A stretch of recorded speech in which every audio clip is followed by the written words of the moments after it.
tant de bazar ici. L'ancien proprio était vraiment bordélique. Tiens, vous avez enfin trouvé un lieu où squatter et faire vos vidéos. Et toi, tu n'as toujours pas trouvé d'homme voulant de toi, Ruby? Ouch, quelle vilaine petite attaque. Mais pour ta gouverne, si je suis là, c'est surtout parce que tu m'as créé. Alors sois doux avec moi. Et laisse-moi rester avec toi et ton ami. Kushi, votre avis sur la question? Quoi? Comment? Vous êtes contre vous aussi? J'en étais sûr. Et oui, on n'a pas le temps de s'occuper de toi, malheureusement très cher. Ah, dommage. Je dois donc retourner dans mon livre. Moi qui avais enfin trouvé une illustratrice pour vous aider. Wow. Attends une minute, petite douceur pour les yeux. Qu'est-ce que tu as trouvé? Ah, maintenant mon aide t'intéresse. Ne serais-tu pas un peu opportuniste? Moi? Opportuniste? Mais je vois pas du tout de quoi tu parles, voyons, ce n'est pas mon genre. Tu es quand même culotté. Tu pourrais te montrer plus gentil et plus doux envers moi. Ça changerait un peu. D'accord, je vais essayer, promis. Mais tu disais quoi à propos de cette fameuse illustratrice? C'est comme ça qu'on t'apprend à demander les choses. Oh, s'il te plaît, ma douce vision de rêve, pourrais-tu me montrer cette fameuse illustratrice dont tu as parlé tout à l'heure? J'imagine que je n'aurais pas mieux. Tant pis, ça ira pour cette fois. Et voici la fameuse perle que je vous ai dénichée. Il est passé où le cirque? J'avais pas fini de l'habiller.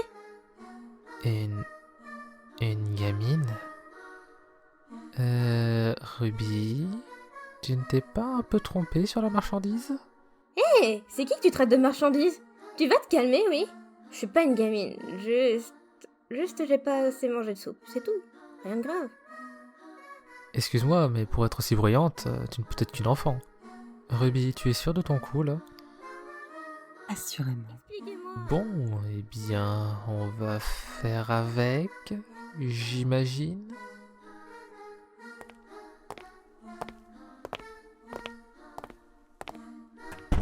Mais m'ignorez pas!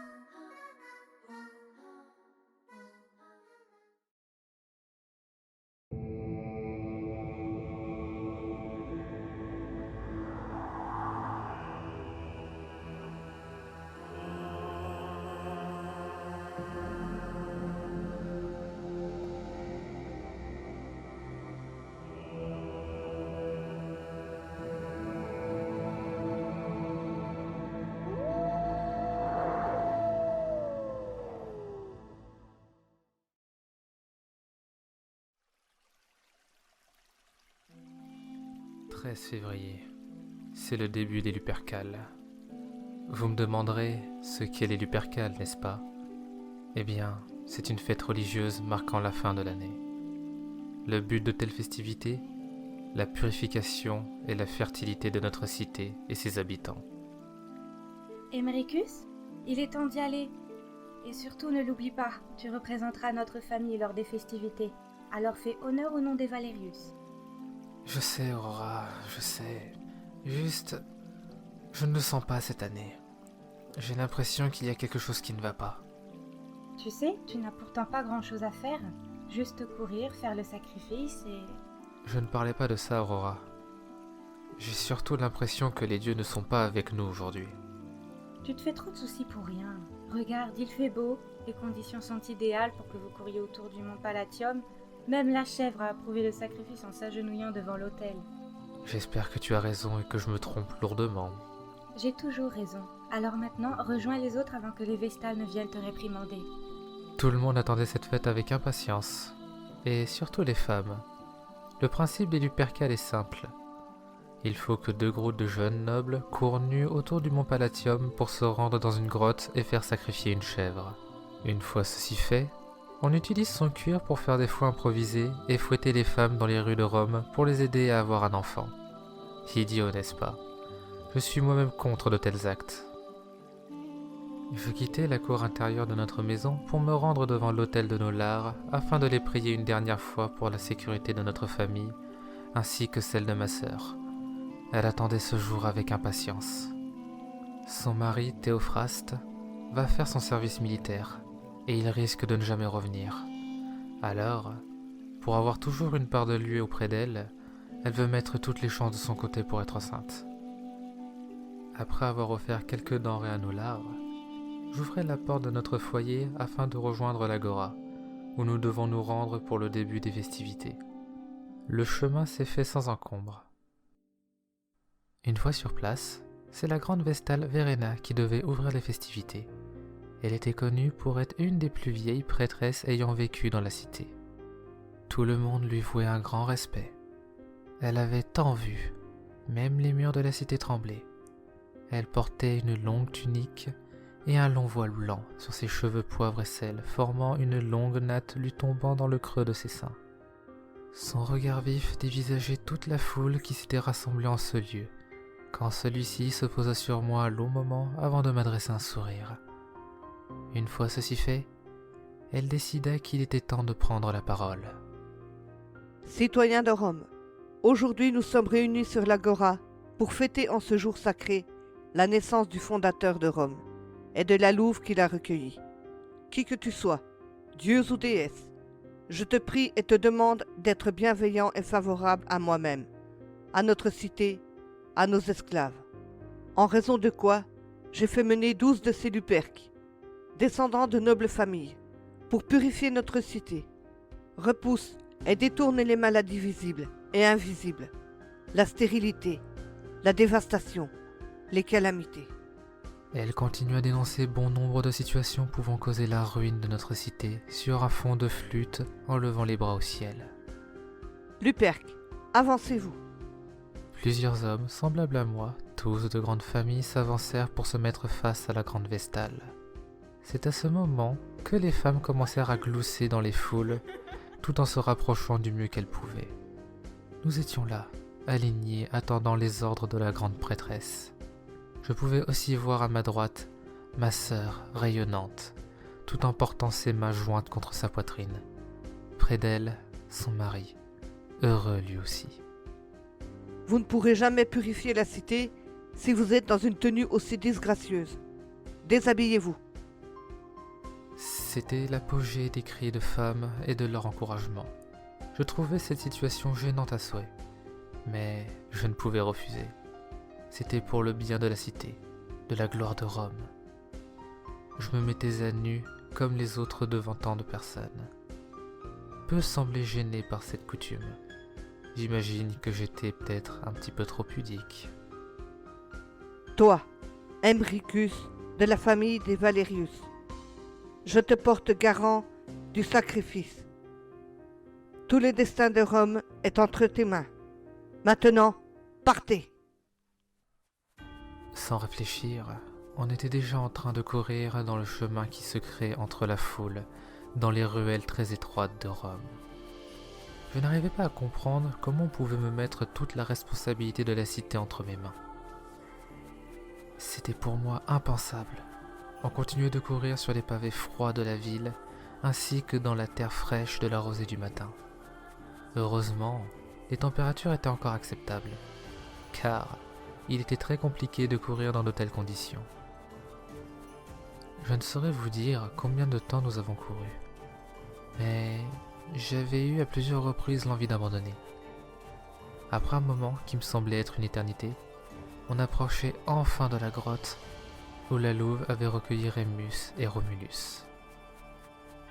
On pouvait enfin ralentir la cadence et reprendre notre souffle. De plus, il n'y avait plus personne de la cité qui nous attendait, car nous rentrons dans un espace sacré. C'était la première fois que ma famille était choisie pour accueillir un Luperque. À cause de cela, je ne savais pas si nous avions le droit de parler ou si nous devions garder le silence comme pour tout acte religieux. C'est alors qu'un autre Luperque s'avança avant de prendre la parole. J'imagine qu'aucun de vous ne sait comment la suite va se dérouler. Alors, je vais vous expliquer rapidement. Avant d'entrer dans cette grotte, nous allons devoir nous séparer en 2 groupes. Il montra 5 personnes du doigt pour rester auprès de lui et ainsi faire le premier groupe. Bien. Ensuite, toi, Emericus Valerius, tu devras te rendre sur l'autel pour mener à bien le sacrifice. Après l'avoir tué, Je devais prendre de son sang et t'en mettre sur le front avant de rire. Suite à ça, je nous préparerai de quoi nous essuyer, pendant que tu utiliseras la peau de chèvre pour en faire des fouets improvisés. Ensuite, vous connaissez le reste. Ça te va, Valerius? Oui, bien entendu. Aucun problème de mon côté. Tu as l'air de bien connaître la cérémonie. Normal, je suis Lucius Flavius, le frère de la Vestale Melania Flavius. C'est aussi celle qui va se trouver dans la grotte. Je comprends mieux maintenant.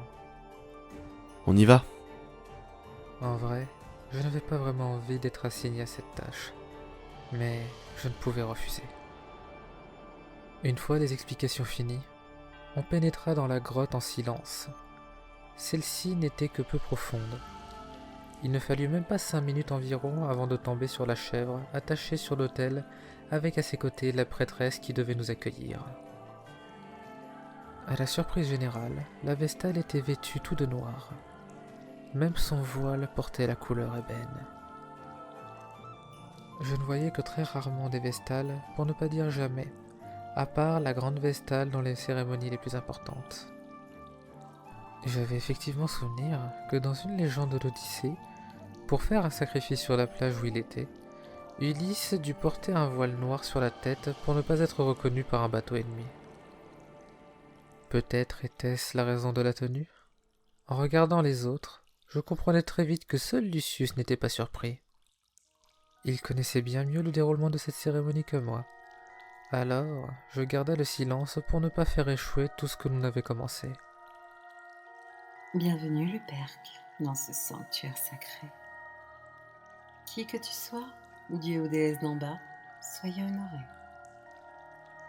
Les divinités souterraines? On parle bien des dieux comme Orcus, Saturne ou Libitina?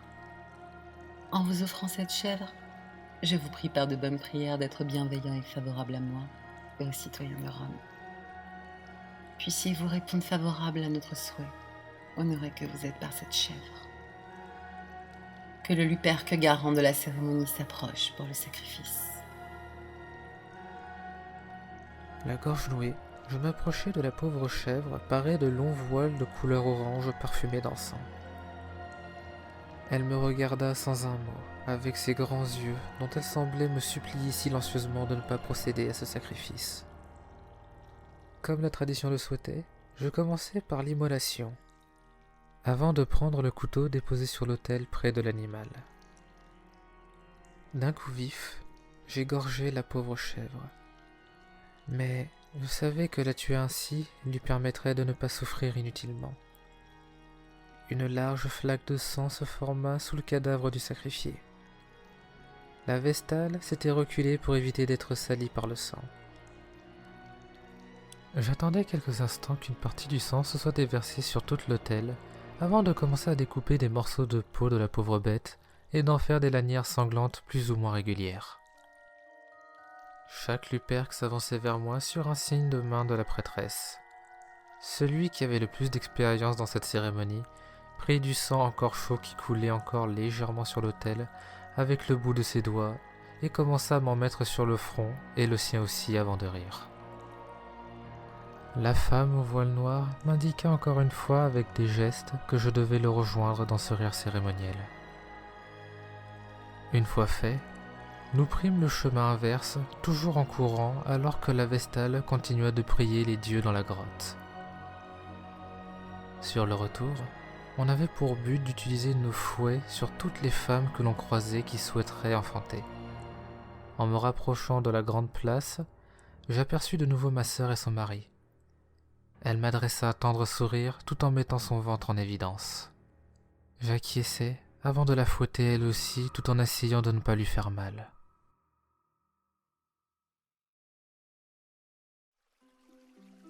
Alors, cette première fois en Luperque, tu n'as pas eu trop de soucis? C'était comment? Dis-moi tout.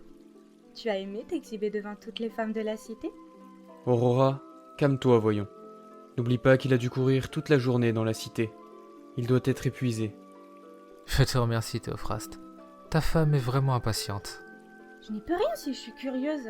C'est une grande chance de pouvoir participer à un tel rituel. Surtout que tu as dû voir plein de Vestales, c'est extrêmement rare. À vrai dire, j'en ai vu qu'une seule. Ensuite, j'ai trouvé le rituel plus dérangeant qu'autre chose. Comment ça?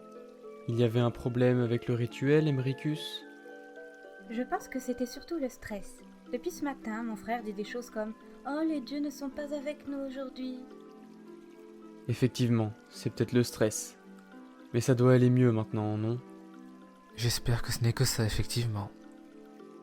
Allez, tout va bien se passer. Surtout que j'ai enfin eu la bénédiction des dieux. D'ailleurs, j'ai déjà une idée de prénom. Ce sera Livia. Livia? Une fille? Tu as pensé à la possibilité que ce soit un garçon? Laisse tomber, Théo. Ma sœur n'est pas assez intelligente pour penser à une telle possibilité. Non mais oh, dis donc. Juste, j'ai l'intuition que ça sera une belle petite fille. On s'occupera bien d'elle, et elle deviendra aussi belle que toi.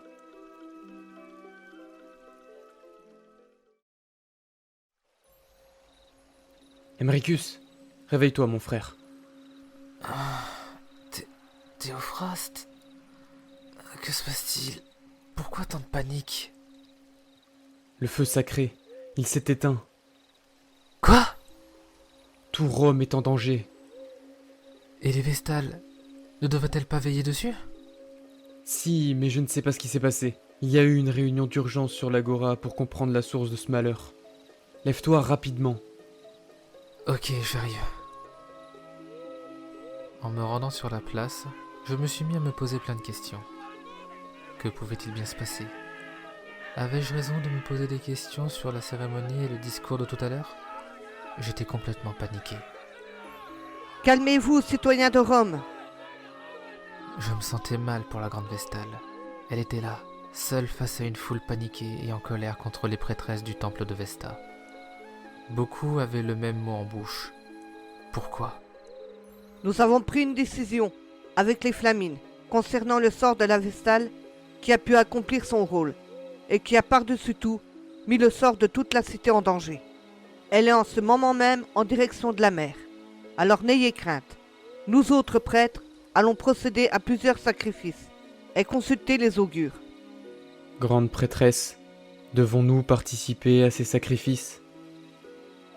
Juste une partie de la population seulement.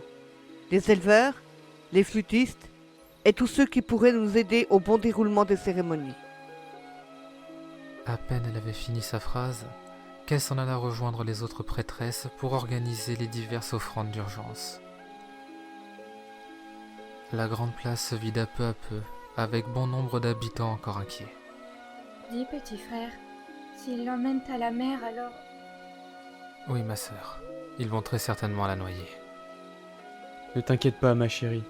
Tout va bien se passer. La grande prêtresse a déjà eu affaire à ce genre de situation. Et regarde-la, elle a survécu. Oui, je l'espère.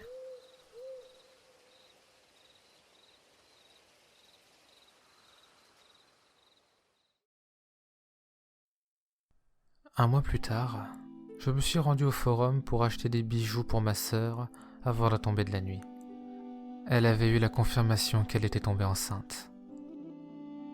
Tiens, celui-là est pas mal. Ces pierres ont la même couleur que les yeux de Théophraste. En effet, Théophraste avait commencé son service militaire depuis quelques jours après l'annonce de ma sœur. Tout allait pour le mieux, et pourtant, j'avais encore un mauvais pressentiment, le même que ce soir-là. Pour cause, une rumeur qui circulait dans tout Rome. Plusieurs femmes qui devaient accoucher ce mois-ci ont fait de fausses couches et en seraient mortes. Il y en a eu 12, et c'était déjà beaucoup, surtout qu'elles avaient toutes participé au Lupercal. Je suis rentré voir Aurora après mon achat pour le lui offrir. Tu sais, ma sœur, si tu continues de te coinfrer comme ça, tu vas vite avoir un gros ventre, et pas à cause du bébé. Je veux qu'il ne manque de rien. Et puis c'est séduisant d'avoir des formes, non? Toi, séduisante, au grand jamais. Dit celui qui ne participe à aucune fête et qui n'a aucune femme dans sa vie. Et je m'en porte très bien. Si tu le dis. Au fait, tiens, c'est pour toi. C'est quoi? Toutes mes félicitations. C'est magnifique, tu n'aurais pas dû. Oh, Ce collier est juste parfait. Merci, frérot. Pas de quoi, il sera magnifique sur toi. C'était quoi? Reste ici, je vais voir. Je me suis dirigé vers la porte d'entrée de ma maison lorsque j'ai vu mes voisins paniquer. Que se passe-t-il? C'est le feu sacré, il s'est encore éteint, Quoi? c'est une tragédie. Les dieux ne nous épargneront pas cette fois. Emricus, tu crois que nous sommes en danger? Aurora, je t'avais dit de rester à la maison. Je sais, mais... J'ai peur, Emricus. Depuis ce cri, je le sens bouger. Ce n'est pas un peu trop tôt, normalement? Bouger? Allons sur l'agora. On le dira à la grande Vestale. Dépêchons-nous. Citoyens, calmez-vous. Comment ça, nous calmer? C'est la deuxième fois que vous échouez, vous et les prêtresses. L'âge a-t-il repris le dessus sur vous? Je ne me laisserai pas avoir par la vieillesse. Je me dois d'accomplir mon devoir. Et ce, jusqu'au bout. Et vous protéger en fait partie. Aurora, tu vas bien? Comme on devait se dépêcher, Oui, t'inquiète pas. Je vais bien. Je balayais la scène du regard. Les esprits s'échauffaient devant la grande Vestale impuissante. Montrez-nous la fautive cette fois, on veut des noms. Oui, je comprends. Garde, apportez-la. On attendait une bonne dizaine de minutes, tous paniqués et stressés de la suite. Mais, une fois la Vestale apparue, je comprenais que mon mauvais pressentiment venait de se justifier. Mélania et Lucius Flavius s'avancèrent tous deux devant la foule. Que cela veut-il dire, grande prêtresse? Mélena était en charge de la flamme sacrée, au moment des faits. Mais Eto, en passant vérifier, n'a vu personne. Et pire encore, la flamme était déjà éteinte. On a lancé les recherches dans la demeure de Vestale. Et malheureusement, nous l'avons trouvée dans les mêmes linges que son frère. Comment? Une Vestale avec un homme? Son frère qui plus est? À bord! On exige une condamnation publique! Oui, bien sûr, nous allons faire ça. Ces deux-là, jamais j'aurais imaginé qu'ils... Mais surtout, ils ont fauté. Et peut-être depuis longtemps. Alors, peut-être que les Lupercales... J'espérais me tromper. Ce jour-là, je m'étais déjà posé des questions sur la signification de la prière. Mais là, je suis bien trop inquiet. Surtout avec cette rumeur et ce que venait de dire ma sœur. Je devais approcher la grande Vestale par tous les moyens. Toute la foule se dirigeait hors des murs de Rome pour condamner la Vestale et Lucius. J'en profitais pour me rapprocher le plus possible de la grande Vestale avec ma sœur. Grande Vestale, je dois vous parler, c'est urgent. Je suis désolé, mais je n'ai pas le temps. De grâce, c'est important. C'est sur les Lupercales et ces deux-là. Emricus? Comment ça? Ils étaient tous les deux là ce jour-là. Et... Comment ça? Es-tu sûr? Mélania devait rester à la demeure alors. Comment? pourtant je l'ai vue. Dans la grotte, elle a prié les dieux souterrains. Mon frère, tu en es certain? Ce que tu dis là est très grave. Es-tu sûr de toi? Je le jure. De plus, ma sœur était parmi les femmes. Et vous avez forcément entendu parler de cette rumeur. Elle sent son enfant bouger alors que ça ne fait qu'à peine un mois. Est-ce vrai mon enfant? Vous le sentez? Oui, et pas qu'un peu. Il s'agit encore et encore depuis que le feu sacré s'est éteint. Misère, il nous faut vite les condamner et faire des sacrifices pour que les dieux nous pardonnent. Grande prêtresse, que va-t-on devenir? Je ne sais pas. Nous pouvons juste prier et compter sur les dieux. Ça ira, Aurora, ça ira. J'ai peur, Emricus. Ce que tu viens de dire me terrifie. J'ai peur pour mon enfant. Je sais. Rejoignons la foule. Nous devons nous dépêcher. Une fois sur place, nous avons aperçu qu'un trou suffisamment profond a été creusé. Que vont-ils faire? Ils vont enterrer vivante la Vestale. Quoi? Quand bien même elle a fauté, il nous est interdit de verser le sang d'une Vestale. C'est ignoble. Une fois assez profond, ils y poussèrent la Vestale, attachée dedans avant de commencer à la recouvrir de terre, encore et encore. Non, non! Arrêtez, je ne veux pas mourir, s'il vous plaît. Lucius! Lucius! Son frère regardait avec indifférence la scène sous ses yeux. Comment pouvait-il ne rien ressentir? Il ne fallut pas longtemps pour que les cris se terminent. Es-tu sans cœur, alors que tu l'as condamné? On pourrait presque croire que vous m'en voulez, grande prêtresse. Toutes les Vestales sont comme mes filles. Alors oui, je vous en veux de me l'avoir retirée. Vous pensez être irréprochable, vous et votre prêtresse. Mais beaucoup ne respectent pas les règles. Beaucoup se sont détournés de Vesta. Que dites-vous? Vous allez bientôt le comprendre. Vous et tout Rome. Comment osez-vous? Pourquoi vouloir du mal à notre cité? Qui a dit que c'était ma cité? Vous êtes tellement stupide. Je ne fais que jouer ici. Vous oubliez trop souvent que nous sommes au-dessus de vous, que c'est nous qui avons décidé de vous créer. Par réflexe, je pris ma sœur dans mes bras pour la protéger. Je savais qu'il allait avoir quelque chose. Mais quoi? Ça, je ne savais pas. Grande prêtresse, il est dangereux. Finissons-en. Oui, garde! C'est dommage, Emericus. Je t'aimais bien. Alors pourquoi vouloir me voir mourir? Tu es tout aussi complice que moi. Quoi?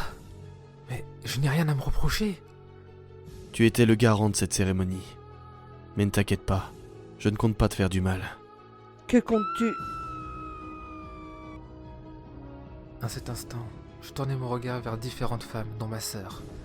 Toutes criaient de douleur. Je reconnaissais certaines des Lupercales. Beaucoup voulurent les aider, mais personne ne savait ce qu'il se passait.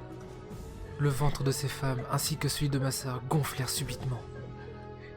Emericus, j'ai mal, je t'en supplie, aide-moi. Aurora, tiens bon. Grande prêtresse, que devons-nous faire? Je... Grande prêtresse, réveillez-vous! Leurs cris de douleur étaient insupportables, ainsi que les cris de rage et les pleurs des hommes impuissants devant une telle scène. Une fois leur ventre gonflé, elles se mirent en grande partie à genoux. Emericus, mon frère, je t'en supplie, tue-moi. Quoi? C'est pas un enfant, non. Je sais pas ce que c'est, mais ça me fait mal. C'est pas normal. Comment ça, pas un enfant? C'est juste les miens, enfin. Si elles arrivent à les faire naître. Quoi? Que voulez-vous dire? Qui êtes-vous à la fin? Je suis tout simplement un dieu souterrain, grande Vestale. J'ai utilisé vos enfants pour transmettre une partie de mon essence sur votre chèvre, via un peu de sang. Ainsi, toutes les femmes frappées par les lanières de sa peau se sont retrouvées porteuses de ma progéniture. Pourquoi faire une chose pareille? Pourquoi condamner Rome? Nous avons toujours suivi les rites avec attention. Je me fiche de ça. Vous êtes juste mes outils, mon moyen de lui faire payer. Lui faire payer? Mais de qui il parle? Alors maintenant, fermez-la et faites votre boulot. Lucius était hors de lui. Ma sœur convulsait tout en criant de douleur pendant que du sang coulait sur ses cuisses pour s'étaler sur le sol avant de former une large flaque pourpre. Comme tant d'autres, elle essayait de donner seule naissance à des choses dites divines. Pendant ce temps, toujours hors de lui, Lucius projeta les gardes loin de lui avant de disparaître, tout simplement. Tout ça, c'est votre faute. Quoi? L'homme qui réclamait vengeance un peu plus tôt sur l'agora se tenait devant nous, une dague à la main. J'ai tout entendu. C'est à cause de vous que ma femme est morte. Vous êtes son complice. Il pointa du doigt une femme au loin, inerte et couverte de sang. À côté d'elle, une créature difforme, mi-humaine, mi-chèvre. Elle aussi ne semblait ne pas avoir survécu. Ce n'est pas nous, c'est cet homme. Nous sommes tous des victimes. Je n'ai que faire de vos explications. Vous m'avez retiré ma femme et mis cette cité en danger. Vous allez le payer! Dans un acte de fureur, il planta sa dague en plein cœur d'Aurora, qui mourut sur le coup alors qu'elle essayait de survivre à la naissance de l'enfant. Il était prêt à recommencer pour s'en prendre à la grande Vestale et à moi. Aurora! Toi! Tu vas connaître ma douleur, ainsi que celle de tant d'autres. Je me jeta sur l'homme et lui donna un bon nombre de coups au visage. Valérius, Valérius! Pourquoi il s'en est pris à elle? Elle n'a rien demandé. Il aurait dû s'attaquer à moi. Je suis désolée. Je suis si désolée. J'aurais dû être plus attentive. Tout est ma faute, Arrêtez de vous excuser, réveillez-vous. Réfléchissez comment sauver les autres. Aurora. Je reportai mon attention sur ma défunte sœur. Il ne pouvait avoir pire situation. Elle attendait tellement cet enfant, qui au final fut un monstre qui l'a tué. Avec ça, tout Rome était sans dessus-dessous. Je ne sais pendant combien de temps j'étais plongé dans mes pensées et regrets. Mais c'est de nouveaux cris qui me sortit de ces idées noires. En regardant autour de moi, je vis ces créatures s'en prendre aux citoyens. Elles étaient nombreuses, autant que le nombre de femmes mortes en leur donnant naissance. Une partie d'entre elles se rendait dans Rome. Americus Valerius, j'ai besoin de votre aide. Grande Vestale. Je vous en supplie, j'ai besoin d'aide. Nous devions purger Rome de ces créatures.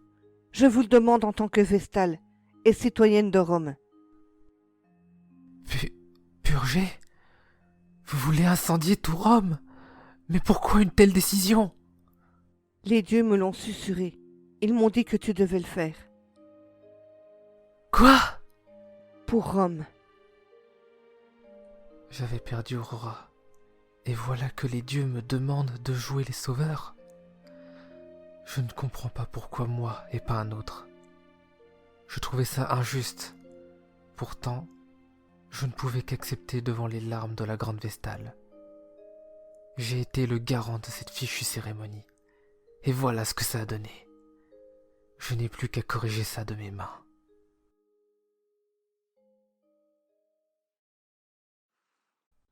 Ah, Aurora, j'ai tellement hâte de te retrouver, mon amour. J'espère qu'Emericus prend bien soin de toi et notre enfant. La purge, ça ne peut être que ton idée, Verena. Je vous le ferai payer à tous et cette cité que vous aimez tant. Quant à toi, Emericus, tu finiras par me rejoindre dans cette guerre entre humains et divinités.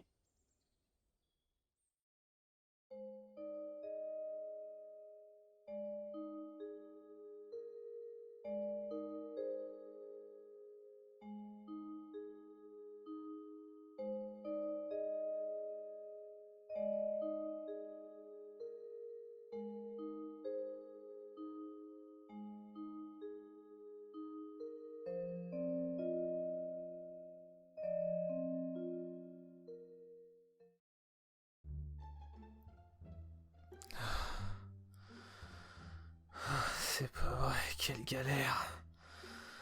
Qu'est-ce qui m'a fichu des gens pareils dans les pattes? Bon, allez. C'est pas tout, mais j'ai encore du boulot avant la prochaine histoire. J'espère pouvoir trouver quelque chose de convenable. Ça me ferait mal de décevoir ma communauté. Hein? Qu'est-ce que tu fais là, toi? Mais pourquoi est-ce que tu fais ça? C'est gênant, qu'est-ce qui se passe? J'ai quelque chose sur moi ou quoi? Qu'est-ce que... Mais qu'est-ce que tu m'as fait? Reviens ici tout de suite, petite chipie! Andromaque, reviens! C'est un ordre!